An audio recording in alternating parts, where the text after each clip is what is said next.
that is going to stop you from working on the things that matter. And if you don't take the time to purposely shape your business will shape you.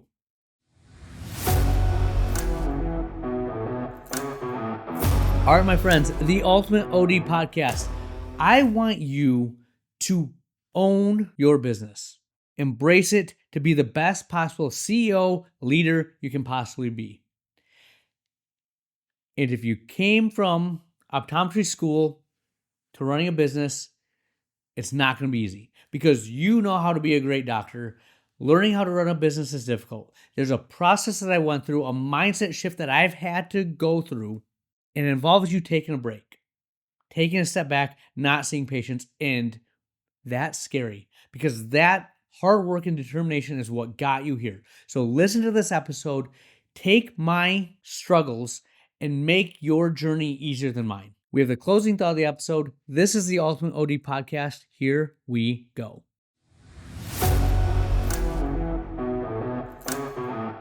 All right, my friends, the Ultimate OD Podcast. Thank you for the likes, the listens, the emails.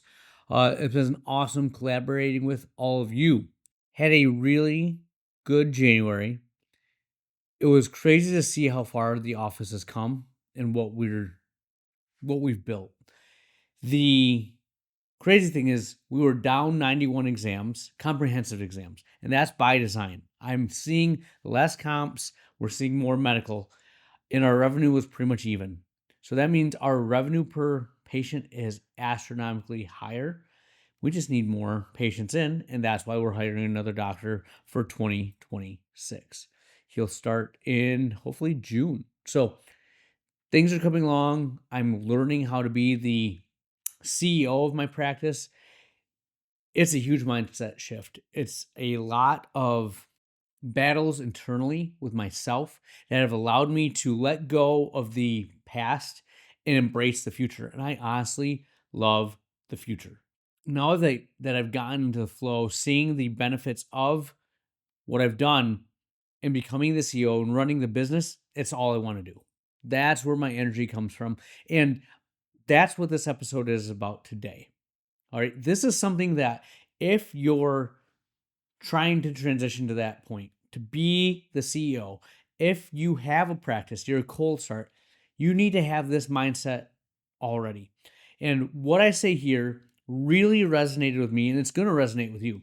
Sahil Bloom, his quote that I saw was, "The greatest challenge for any ambitious person is eliminating the guilt associated with free time and rest." Think about that. Free time and rest. Absolutely.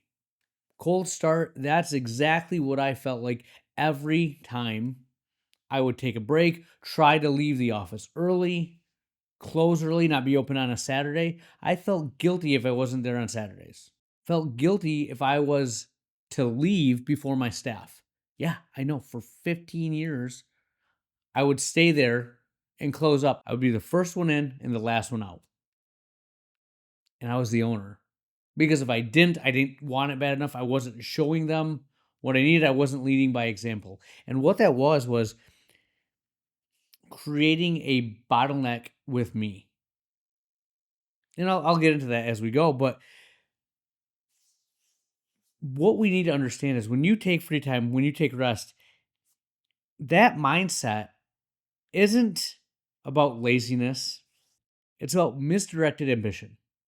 We want to be great. We want to build a business so bad that we just put our heart, soul, all of our energy and time into it. And that stalls, it halts, it doesn't allow your business to grow. You have a very good job, but not a great business. And that's what I want. So that guilt was dictating how I ran my practice.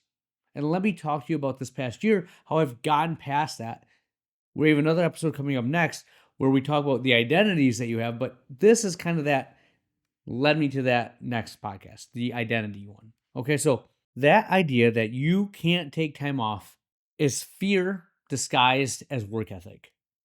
I was afraid that if I didn't see patients, I wasn't doing my part.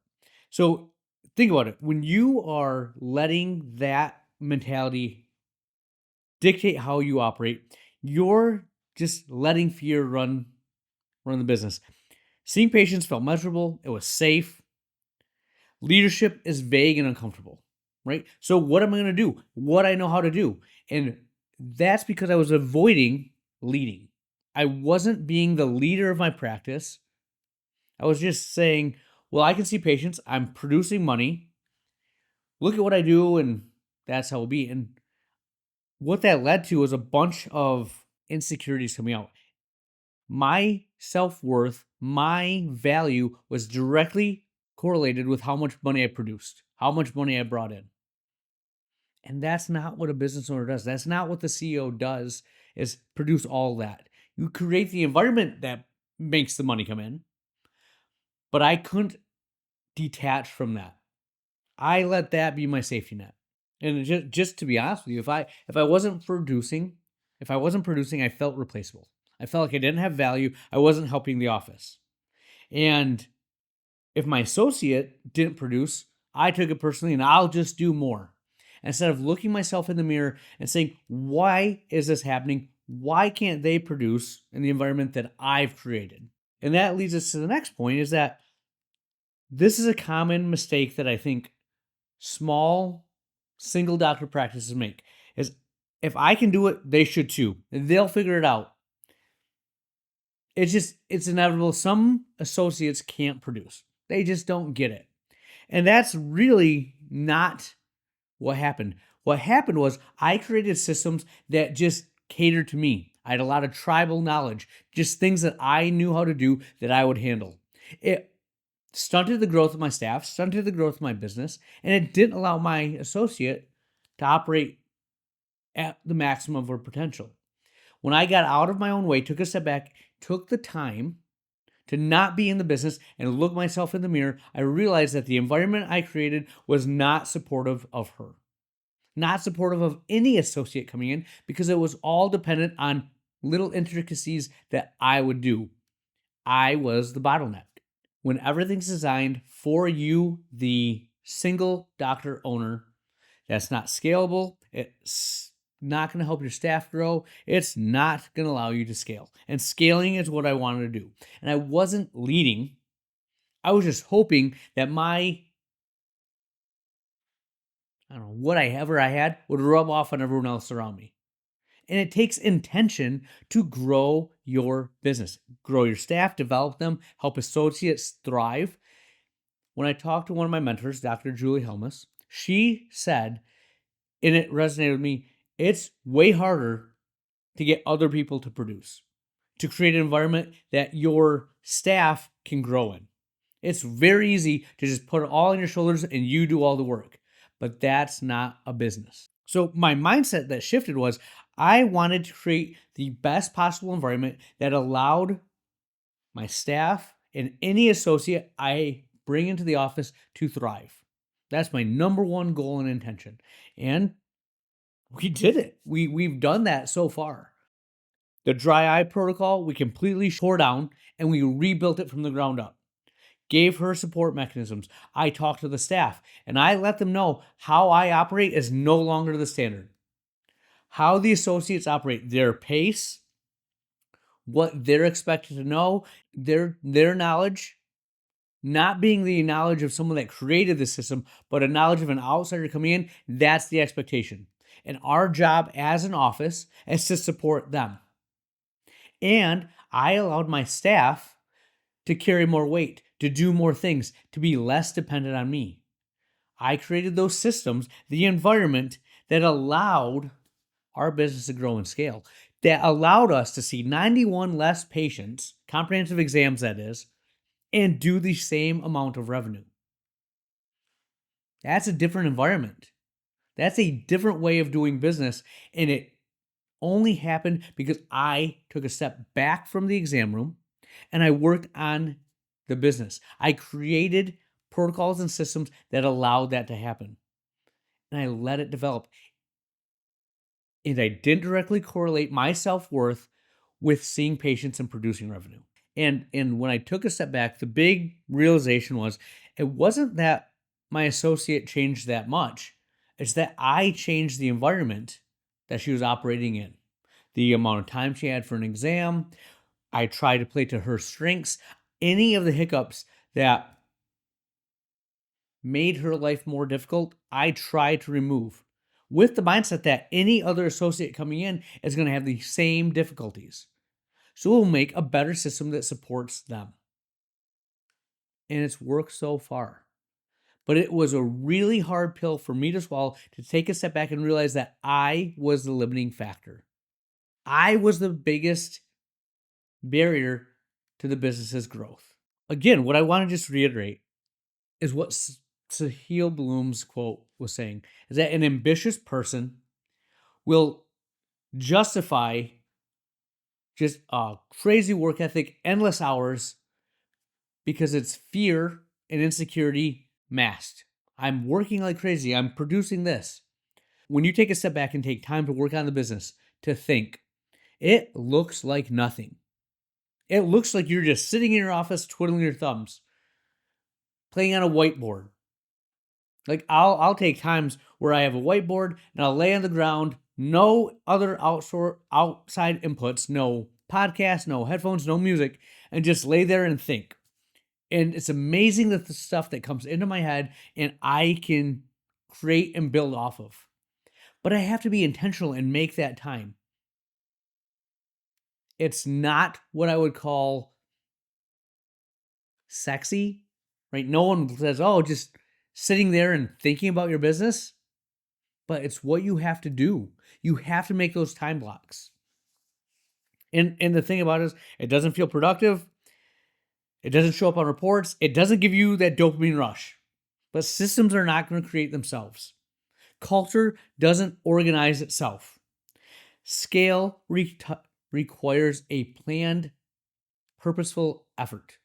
Systems. And those take time, thought process, evaluation of your entire infrastructure. And you can't do that when you're in the exam room. You can't do that when you're solving everyone's problem, how to schedule the next patient, what to do with, Mrs. Jones that had a bad pair of glasses or wants her money back. That is going to stop you from working on the things that matter. And if you don't take the time to purposely shape your business will shape you. It's going to happen one way or the other. And even if you don't admit it, if you're not putting time into culture, if you're not purposely setting that path and leading your office with intention, not as a last 15 minutes of a fully packed day where everyone just wants to leave the office and go home, where everything's bouncing right off them, they don't remember it. If you wonder why you try to bring something new in and it never sticks, it's because you're not giving it the effort and energy it requires. You're not putting the systems in place, the infrastructure in to support the growth of that new endeavor you want to take on. And that leads me to my next thought. The thing that I ran into was from Kelvin Sampson. He's the coach for the Houston Cougars basketball team. And he had a nice little write-up talking about coaches who have failed, things that he learned from them. And one of the things that just stuck with me was confrontation does not mean conflict, but you have to confront the issues to get ahead. And that realization that confrontation doesn't have to mean conflict. It can be two completely separate things. Confrontation provides clarity. It allows you to look at the situation itself and know the changes you have to make. Conflict is aggravating. It happens when clarity is not there. Then you have conflicting expectations. People don't know what to do. And I learned this by confronting myself first. Where am I stopping the business from growing? And I did this with my office manager. I asked her this past week, what came up where you were the bottleneck? Where did things stop because it had to go through you first? And we talk about them. We find a system, a protocol that will work around it so she wasn't the bottleneck. And I did that with myself first. Where am I the bottleneck? What tools do you need to move this thing forward? How do we make it happen? How do I get less headaches at my desk so I can focus on the things that matter? And the hard truth was I justified my work ethic, my hours, how many patients thinking about it. It wasn't my associate last year that saw 91 additional exams. It was me. I would have 3 exams an hour, open to close. I didn't take a lunch. Monday, Tuesday, Wednesday, and Thursday. Boom, boom, boom, boom, boom. And we were doing fine. We're bringing in revenue, but we've almost doubled our revenue per patient. Our dry eye clinic was basically non-existent. I got intentional, and look at what happened. Confrontation does not have to be conflict, but if you don't confront the issues, conflict will arise, and that's when things fall apart. And that's where good optometrists burn out and businesses fail. They don't make it as business owners because they won't confront the issues. It's not that they're bad doctors. It's not that they don't work hard. It's not that the market is impossible. It really is because guilt keeps them over-involved. Over-involvement prevents you being a leader you're supposed to be, that your office and team needs. And weak leadership makes culture fall apart. I couldn't get over why I kept having my optical fall apart. Even when I got the wrong people off the bus, got them out of the business, put the right people in, we still had an issue, and I took a step back and we didn't have leadership.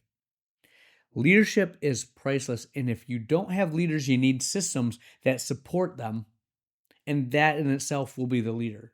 You don't necessarily have to be in that optical every single day if that's your pain point, or the front desk, or with the techs. But if they have systems in place, you're confronting the issues, they get clarity. And when culture collapses, it looks like burnout. You don't want to be there anymore. It's a case of the Mondays, right? I want to punch myself in the face if I ever said that. I look forward, I get the opportunity to go, do the things I love, practice how I want to practice, serve the patients. Remember, I talked about this a few episodes ago. I don't even look at the revenue coming in Monday through Wednesday now. That's a Thursday, Friday CO thing. It'll become a Wednesday thing when I stop seeing patients. But when I'm seeing patients, I'm all in, and I'm not judging myself on outcomes. Did I provide the best possible patient care? Did I connect with that patient? And things have worked. One of the cool little things I saw is that burnout is not the cause, it's the receipt. It's what you get when you do the wrong kind of work, put the wrong effort in. You don't want to burn yourself out. So at the end of the day, the things I want you to take a step back and look at is 1, where you're the bottleneck. 2, are you taking time to think about your business? Are you afraid that if you're not seeing patients, that you don't have value? And I'll tell you right now, that was me. I still battle with that. I'm giving you this podcast because I'm talking to myself, but I still struggle with that until I see my associate thrive, the business have a great day, and I'm not there. Kind of an ego check. What am I doing? I had to look at myself and say, did I make that happen, or was this inevitable? And I think back to the past year, and it was not inevitable. The way the culture was eroding, that systems weren't in place. And I have the ability now to take a step back, look at the 30,000 foot view, and be proud of what I've created. And I'm telling you right now, that's what you want to do as a business owner. You get a lot of juice, a lot of energy, a lot of dopamine from that. Now it's a never ending battle. I'm constantly throwing the throttle down to build our culture, focus on the things that matter. But it's things that I never would have done if I had been in the exam room every single day. I'll tell you right now, I only see patients 3 days a week. By Wednesday, I am exhausted. If I had to see patients one more day, I don't think the business would get the level of care it needs to grow the way I want it to. So 3 things I want you to ask yourself. 1, what am I still doing out of guilt instead of strategy? Where am I the bottleneck where I'm getting a false sense of security because it's a known thing that I can do versus something vague like lead the team, create a culture? Where are you hiding from the unknown? Number 2, what systems only work because I'm exhausting all my energy, effort, and resources to make them functional. The pace that we were seeing patients was burning myself out, burning out my staff, and I was incredibly inefficient. Because I've changed things, we have one less staff member. That's going to help the bottom line. We're even on revenue with one less staff member. Do the math. That's going to help the business. And then you can reinvest and grow. Bring on another associate. And then the last thing I'll leave you with is, what confrontation are you avoiding that's going to become a future conflict? This can be with staff, with yourself, a patient. There's something that needs to be dealt with that needs more clarity that you're avoiding because you don't have the time, effort, and energy, because all you're doing is just throwing duct tape on holes in the battleship, trying to get through. Eventually that duct tape's not going to hold and you're going to burn out. So remember this, that rest isn't the reward for building the business, it's the requirement for leading one. Take time to let your mind do what it needs to do. That's what I got. We'll have more for you next week. Where has the time gone? We are to the closing thought of the episode, and I'll leave you with this. I am a sucker for Latin phrases. I don't know why. I like Latin. I have a canvas up in my office that has Latin on it. Came to the house. I looked at it. I thought it was awesome. My daughter looked at it. I said, "Oh, Dad, what's wrong?" I go, "Oh, it's in Latin." She goes, "Do we have to get it remade?" Because she didn't understand it, right? I just laugh. But today it's amor fati. Amor fati? Amor fati. AMOR space FATI. It's a noun. The phrase means embracing everything, the good, the bad, the painful, as necessary parts of your story. It's not just acceptance, it's choosing to love what shaped you.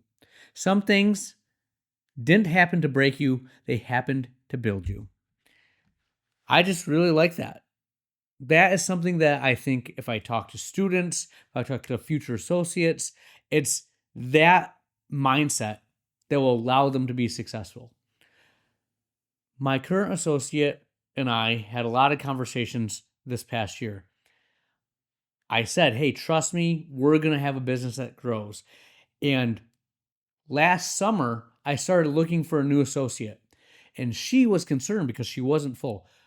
At this point in our business, she's booked out till March, April. I'm booked out till June, 6 months out.